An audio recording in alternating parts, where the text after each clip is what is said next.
Of course, the acceleration of the Commodore on the long straight here at Adelaide is not making it any easier for Robbie Francevic in the Volvo. Yeah, well, the Volvo's not exactly aerodynamically suited to this long straight, is it? And another thing, I don't want to put the muckers on poor Glenn Seaton as the crews, including Robbie Francevic's wife, check the lap times, but Graham Crosby has started to pulling Glenn Seaton, and the second Nissan Skyline was sounding a little on the rough side coming off the corner only a matter of seconds ago.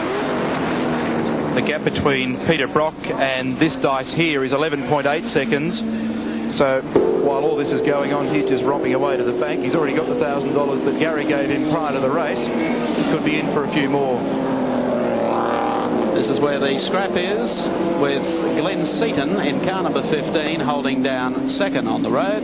Third is Graham Crosby, and fourth is Robbie Francevic. Crosby really quite puzzling me at the moment, the way he's getting into corners very, very wide. He's been complaining all week of a lack of brakes in the Commodore while he's been trying to sort out some new material compounds. But when you watch him into these tight ones, you see the car wander very wide, which is just allowing people like Seaton, who's got through, and people like Francevic the opportunity to get through in what would appear to be the near future. As they come down the front straight, here's Crosby, pulls out of the draft, comes inside Seaton. Francevic, we'll see if he's got enough sting to go on with it as well, so Crosby comes back to take second again. That puts Glenn Seaton back into third and immediately into the hands of Robbie Francevic in car number 10 as they come down towards the S's. Oh, Crosby didn't go wide that time. No, I think he's worked out that corner. Not going to make any mistakes whatsoever as they make their way down towards the oval again. Well, Seaton has really fallen into the clutches here of Robbie Francevic as they come up to the left-hander, and talking of brakes and lockups and all sorts of things, it was Francevic in the last couple of laps that's been getting a bit of smoke out from underneath the Volvo. So now Seaton's car getting a little sideways. These three drivers all pushing it to the limit, and Seaton just almost letting the gap open wide enough for Robbie Francevic to dive through in the Volvo. And again, all the time, Peter Brock is disappearing into the distance. Behind these drivers, we still have Jim Richards leading from Charlie O'Brien, then a fairly large gap back to Dick Johnson. And then I think it's Peter Williamson, and a fair way back then Brad Jones in the Starion, which appears to be now misfiring. Two turbo cars here locked in battle, both enjoying a points advantage in the Australian Touring Car Championship because of their capacity. Graham Crosby. That's the order. Peter Brock in 05 leads the Motorcraft 100 from Glenn Seaton, and New Zealand's Graham Crosby is third. Dealer team car then on the first lap dropped back to second last in the race and is now back up to 8th position on the racetrack. That's a pretty big performance. It's a very impressive performance by John Bowe, first up in the Volvo.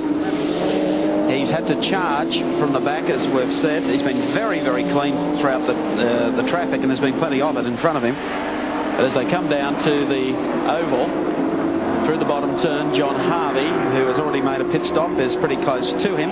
Harvey is 9th, of course, so they're battling for 8th and 9th as the race continues, and back behind them Peter Williamson and Colin Bond. And Bond has already been into the pits, and so too is Williamson, and back out on the racetrack again. So quite a performance. Boy, aren't these guys going to be a solid team, John Bowe and Robbie Francevic. There's troubles for Jim Richards by the look of things as they exit that corner. Richards going very slowly through the turn, so he obviously has a problem. Back to race cam, which we're following out of the front of John Harvey's number 3 Mobile Commodore. John Bowe just up ahead of him. This is now the battle for 7th and 8th spots, with Jim Richards having dropped back. Harvey a little closer this time. He was in and out of the pits about 10 laps ago, very, very quickly indeed. Little sideways.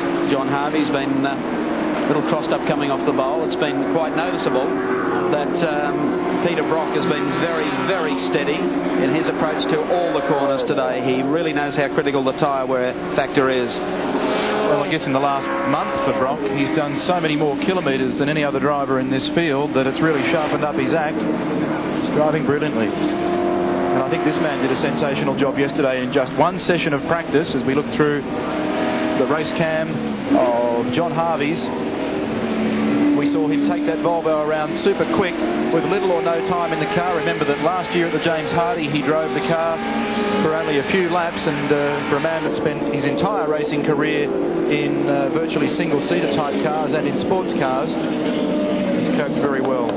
Oh, gigantic brake lock up again from John Harvey. Pushing very hard.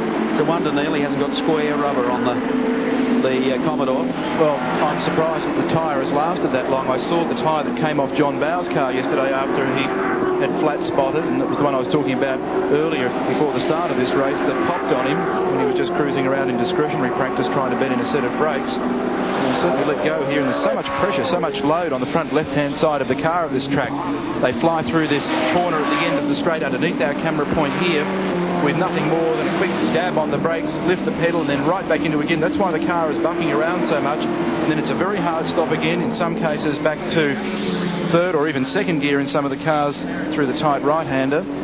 So again, it's the left-hand side of the car that loads up. And then the only relief from that...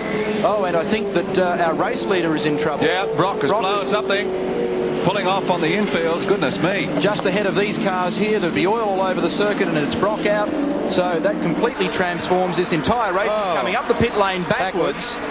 Well, he'll get his knuckles slapped over that one, I would suggest, but Brock has come up the back straight. We were looking at Francevic. So Francevic, I would assume, is now the leader in car number 10. That's well, correct. What a turnaround of events. Brock was circulating steadily in 60-second lap times. Remember, it was an oil filter that blew in this car at Simmons Plains. Robbie Francevic. So Robbie Francevic in car number 10 leads the field, and he's coming off the bowl at the moment and down on the main straight. And the surprise of all is that Glenn Seaton is within around about 4 or 5 car lengths from the back of the Volvo. So drama unfolding here with about 15 laps to go, I would say. Peter Brock out of proceedings. Harvey's car had trouble as well. Jim Richards goes by in car number 1, the black BMW. They are going all over the place in pit lane. Let's take a look at our leader, Robbie Francevic. He's the man who qualified in 10th position in car number 10. He now leads the field. The man who was getting close to him, though, is Glenn Seaton in the Nissan Skyline 15. There you can see Seaton as Robbie streaks away in number 10. My, how a motor race can change. There's the gap back through the field. And Jimmy Richards in very quickly indeed for tyres. We saw him off the pace a couple of laps ago, in for a very quick pit stop. Wants to finish. They chose the hardest available tyre for this race, knowing what sort of trouble they'd be in towards the end of it. And obviously it hasn't been good enough. By gee, you would have